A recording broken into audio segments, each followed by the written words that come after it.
সিরাজগঞ্জ পৌরসভা সম্মেলন কক্ষে অনুষ্ঠিত হল 2 দিনব্যাপী টেকসই নগর প্রাথমিক স্বাস্থ্যসেবা প্রদান এবং UPHCSDP-2 ওরিয়েন্টেশন সেমিনার।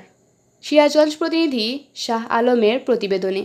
সিরাজগঞ্জ পৌরসভা সম্মেলন কক্ষে অনুষ্ঠিত হল 2 দিনব্যাপী local government division ministry of LGRD&C orientation on sustainable UPHC Service Delivery with its relevant activities by ULBS.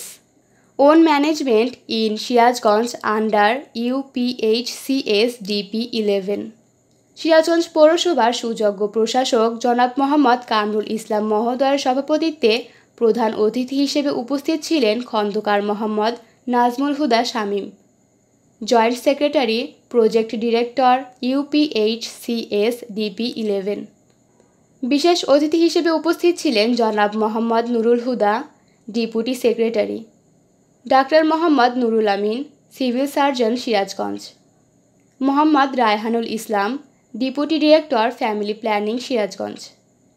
আরও উপস্থিত ছিলেন পৌর নির্বাহী কর্মকর্তা জনাব Mohammad Rafiqul Islam, doctor AKM Farhad Hossain, Mohammad Nurnobi, exchange orange Kabir Shimul, accounts officer planner Anisur Rahman, প্রশাসনিক কর্মকর্তা মোহাম্মদ মাসুদ রানা, SDO SM শাহ আলম প্রমুখ। আয়োজনে urban primary health care service delivery project 11 Sirajganj.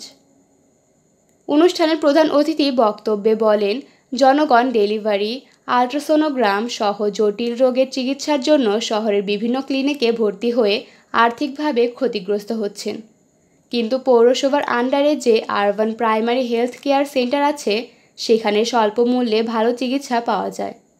এখানকার এই সুযোগ সুবিধার কথাগুলো প্রান্তিক জনগণের মাঝে ব্যাপক হারে প্রচার করতে হবে, তাহলেই রোগী আসবে। দৈনিক জয়সাগর।